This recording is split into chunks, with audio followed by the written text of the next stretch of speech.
Pernah nggak sih saat kalian selesai menyimak sebuah konten podcast, terus dalam hati kalian berpikir, anjrit, kreatif banget.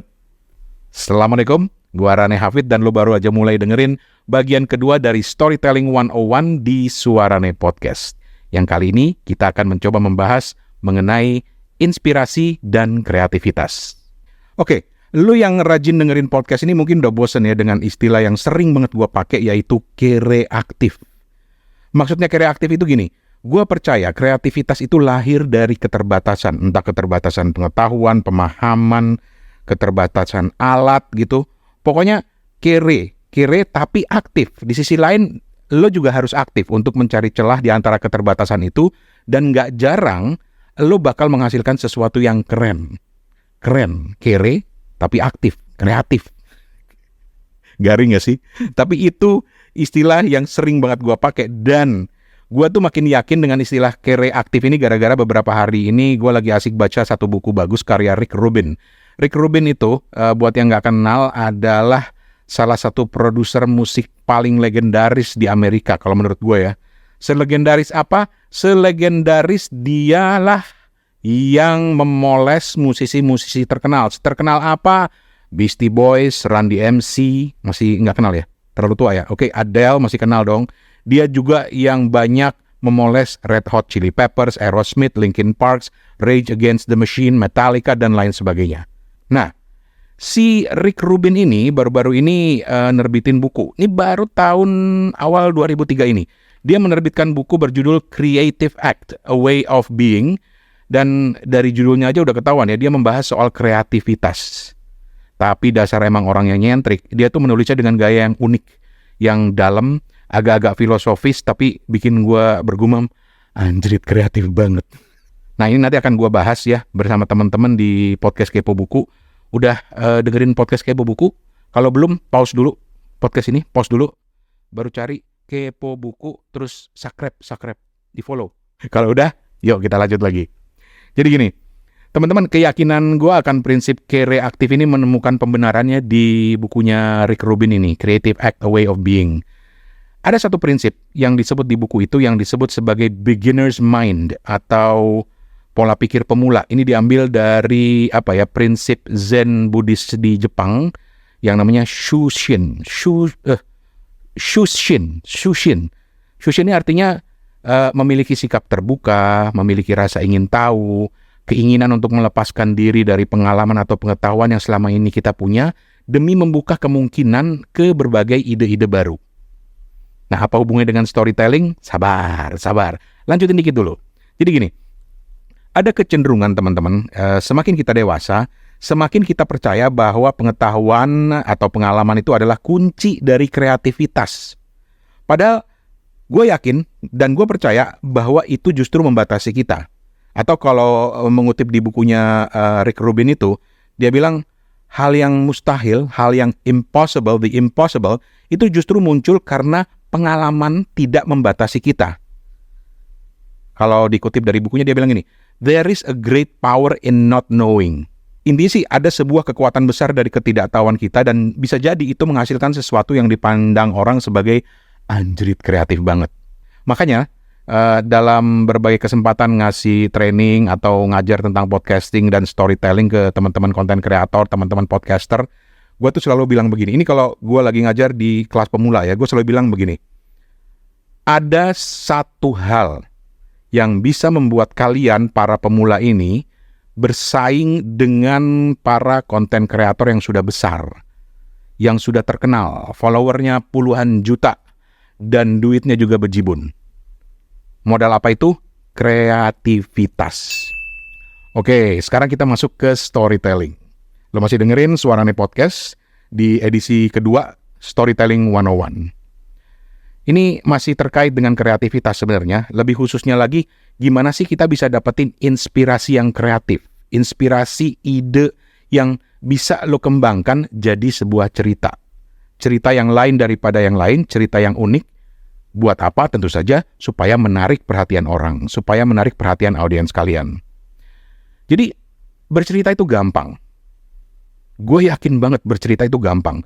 Gue yakin semua orang punya cerita. Gue yakin semua orang Siapapun dia punya cerita. Tapi masalahnya banyak yang sudah lebih dulu berpikir, aduh gue gak punya cerita yang menarik bos, yang dramatis, yang sedih, yang lucu, gue gak punya. Soalnya apa, perjalanan hidup gue itu biasa-biasa aja, hambar-hambar aja, malah cenderung membosankan. Semuanya rutinitas. Gak ada yang layak diceritain, malah cenderung ngebosenin nantinya. Banyak yang berpikir seperti itu. Well, guess what? Bahkan dari hal-hal biasa, hal-hal sehari-hari, atau istilah Inggrisnya hal-hal yang mundane, itu bisa lahir cerita yang bagus, asal kita tahu cara menemukannya. Catat kata-kata terakhir gue barusan. Cara menemukannya. Gimana cara menemukannya? Gue mau sharing beberapa poin berikut ini, tapi sebelumnya gue kasih disclaimer dulu ya. Lu yang berharap akan dapat tips-tips yang sifatnya how to, langkah demi langkah, step by step, kayak resep bikin bakwan gitu, ya nggak akan dapat. Tidak ada teori yang pasti dalam storytelling, dalam kreativitas. Tapi mudah-mudahan ini bisa memicu inspirasi. Itu yang lebih penting menurut gue. Oke, kita mulai ya. Yang pertama, dan ini menurut gue yang paling penting. Jangan pagerin diri kalian dengan macam-macam hal seperti latar belakang pendidikan, S2 dari mana, S3 dari mana, SD dari mana gitu ya. Atau pengetahuan, atau pengalaman kalian, logika, image lo, apa kata orang nanti. Jangan batasi diri kita dulu dengan ini. Munculkan dulu ide-ide kalian seaneh atau seabsurd apapun itu. Jangan buru-buru dimatiin itu ide. Misalnya dengan bilang, wah aneh nih idenya nih. Kayaknya nggak mungkin sih. Nanti orang bilang, apa ya kalau gue bikin konten kayak begini ya. Jangan. Belajarlah dari anak kecil yang masih polos, lugu, dan belum tahu apa-apa. Tapi justru mereka nggak terbatas imajinasinya. Mereka bebas bikin gambar awan warna pink dan nggak peduli gurunya nanya kenapa bukan biru warna awannya. Anaknya bakal balik nanya, emang kenapa kalau warnanya pink? Bisa jawab. Ada juga cerita menarik dari seorang anak kecil. Gue pernah kenal anak ini dan dia cerita tentang kura-kura. Jadi kura-kura yang kehilangan rumah. Dan pada suatu hari kura-kura itu kemudian berjalan-jalan dan di pinggir jalan dia menemukan helm bekas abang Gojek. Dan kemudian kura-kura itu menjadikan helm bekas abang Gojek itu sebagai rumah dia yang baru. Keren kan? Kura-kura rumahnya helm abang Gojek. Pertanyaannya sekarang, emang bisa kura-kura pakai rumah dari helm abang Gojek? Mungkin banyak yang akan berpikiran seperti itu. Tapi coba deh pikirin idenya. Idenya itu menarik banget. Idenya itu liar banget. Dan ini bisa dikembangkan jadi cerita. Misalnya jadi dongeng atau cerita-cerita lucu buat anak-anak, itu bisa aja gitu. Intinya, biarkan imajinasi kita berkembang bebas. Jangan buru-buru dimatikan karena sumber inspirasi yang kreatif itu sering datang dari imajinasi yang paling liar sekalipun. Oke, yang kedua. Lihat lebih dekat, dengar lebih cermat. Lihat lebih dekat, dengar lebih cermat. Jadi gini, seringkali ide atau inspirasi itu nggak usah jauh-jauh sebenarnya nyarinya. Bahkan dia sering muncul dari hal-hal yang biasa, hal-hal yang mundane, hal yang kita lihat sehari-hari, yang kita temui sehari-hari, tapi kita bisa melihatnya dari sudut pandang yang berbeda. Tapi pertanyaan sekarang, bagaimana kita tahu kalau inspirasi itu datang? Buat gue, lu akan merasakannya. Aha moment itu bukan mitos, aha moment itu nyata. Ya memang aha moment itu bukan momen di mana lu mendapatkan cerita lengkap untuk storytelling lu, enggak. Tetapi lu bisa mendapatkan inspirasi yang bisa memantik atau memicu untuk dikembangkan lebih jauh menjadi sebuah cerita lengkap. Itu tips yang kedua. Tips yang ketiga, sesekali keluarlah dari rutinitas, lakukanlah hal yang berbeda. Nah, ini menarik nih. Jadi, gue yakin banget kalau musuh dari kreativitas itu adalah rutinitas. Karena itu, teman-teman, cobalah sesekali keluar dari rutinitas. Bisa sesederhana kalian nyari alternatif jalan lain dari rute yang biasa ditempuh waktu pulang pergi sekolah atau pulang pergi kantor. Atau melakukan sesuatu yang nggak pernah lu lakuin sebelumnya. Atau bahkan sesederhana berhenti sebentar dari aktivitas di depan laptop dan melihat sebentar keluar jendela. Konon, keluar dari rutinitas seperti ini bisa membuka diri kita pada hal-hal baru. Pemandangan-pemandangan baru, perasaan baru, dan itu bisa memicu munculnya inspirasi. Sampai di sini kalian mungkin akan mikir, anjrit, itu ngomong apa sih si Om Rane gitu. Ikutin dulu cerita gue, mungkin nanti bisa lo endapkan ya. Karena buat gue, kreativitas itu nggak bisa dibikin how to-nya gitu, nggak bisa dibikin tahap-tahapnya, tapi dia adalah sebuah proses yang kadang-kadang melibatkan internal lo, melibatkan pikiran lo, jiwa lo gitu. Wih, tinggi banget ngomongnya, tapi oke, ikutin dulu cerita gue. Jadi sebenarnya kreativitas itu diciptakan oleh kondisi pikiran kita, kondisi jiwa kita, kurang lebih seperti itu. Berat ya? Tenang, gue akan kasih beberapa exercise nanti di akhir ya. Tapi kita break dulu. Gue juga capek. Mikir dulu. Diendapin dulu. Oke, teman-teman, setelah dengar cerita gue ini, mungkin kalian akan bilang, ini ngomong apa sih ini orang dari tadi? Gue mau storytelling 101. Bukan mau mendengarkan kuliah filsafat, kuliah kejiwaan, kuliah agama. Tapi gini deh, ini saran dari gue ya. Kalau memang belum paham, coba kalian ulang lagi mendengarkan. Insya Allah ada manfaatnya gitu. Karena ini gue juga dapatkan dari beberapa referensi dan juga pengalaman gue. Jadi setelah dengar cerita ini, coba deh kalian diam sejenak, tarik nafas panjang, hembuskan. Atau coba keluar sebentar, jalan-jalan bentar juga boleh ke Indomaret, nyari minuman gitu ya. Atau bikin kopi gitu kan. Terus duduk di depan rumah, lihat mobil lewat-lewat sambil ngerokok. Sorry. Yang terakhir ini jangan ditiru. Tidak baik, tidak sehat. Intinya sebenarnya berikan kesempatan otak kita untuk memproses apa yang barusan lu dengerin tadi dari konten gue. Sama ketika kalian menyimak konten yang lain, berikan kesempatan untuk mengendapkan dulu apa sebenarnya, karena kadang-kadang pemahaman itu baru bisa didapat setelah kalian duduk tenang, tidak menyimak dan mengendapkan pikiran kalian. Kalau dari situ lu berhasil dapat inspirasi buat cerita lu, buat storytelling lu, alhamdulillah, langsung tangkap dan kembangin. Gua tunggu link podcastnya, gua pengen dengerin.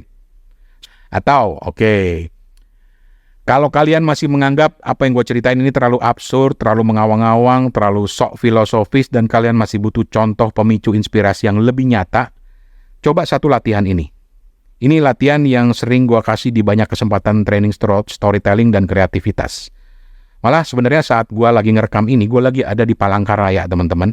Dan ini malam, siangnya gue baru aja ngasih training ke anak-anak mahasiswa di Palangkaraya. Dan hasilnya keren. Padahal mereka mulai itu dari kayak, gue ngomong apaan? Si om ini ngomong apaan? Si bapak ini ngomong apaan? Gitu. Tapi ketika gue coba tantang dia dengan latihan singkat ini, mereka langsung terpicu dan langsung semangat gitu ya. Nah, ini latihan ini berangkat dari ide kreatif yang gue ceritain di awal tadi. Kreatif, kreatif. Yaitu bagaimana keterbatasan justru bisa melahirkan inspirasi kreatif. Nah, latihannya begini. Cobalah buat cerita dalam 6 kata aja. Yoi, lo gak salah dengar. 6 kata, bukan 6 kalimat. 6 kata. Gua akan mulai duluan dengan ngasih contoh, setelah itu mudah-mudahan kalian bisa mengikutinya ya. Karena ini buat gue adalah sebuah exercise yang penting sekali, terutama dalam storytelling, karena nanti ada arahnya, ada maksudnya. Nanti gue jelasin. Tapi gue kasih contoh dulu ya. Kalian bisa pikirin dan mudah-mudahan ini bisa jadi pemicu inspirasi ya. Jadi gini, berhubung gue suka makan, maka ini cerita dalam 6 kata gue. Ini ceritanya kayak begini nih. 6 kata ya. Nasi, telur dadar, kecap, kenangan kecilku. Nasi, telur dadar, kecap, kenangan kecilku. 6 kata. Kebayang nggak? Kebayang nggak bagaimana itu 6 kata itu bisa lu kembangin jadi satu cerita panjang. Bisa cerita tentang makanan favorit dari masa kecil, bisa cerita tentang macam-macam makanan sederhana, bisa cerita tentang kehidupan lu waktu kecil dulu, atau waktu kuliah dulu. Dan kalau lu bisa mengembangin itu, berangkat dari 6 kata tadi, nasi, telur dadar, kecap, kenangan kecilku, tanpa sadar, kalian bisa mengembangkan itu menjadi premis cerita. Atau syukur-syukur langsung menjadi sebuah cerita. Premis itu apa? Premis ini adalah salah satu poin yang buat gue penting dalam storytelling dan akan gue bikin menjadi satu episode khusus. Oke? Udah itu aja dulu. Sekali lagi, gue akan tinggalin lo dengan latihan simple ini. Buat cerita dalam 6 kata versi lo. Cerita ya. Bukan cuma nyomot 6 kata terus disambung-sambungin tapi nggak ada maknanya. Gua Rani Hafid, Assalamualaikum.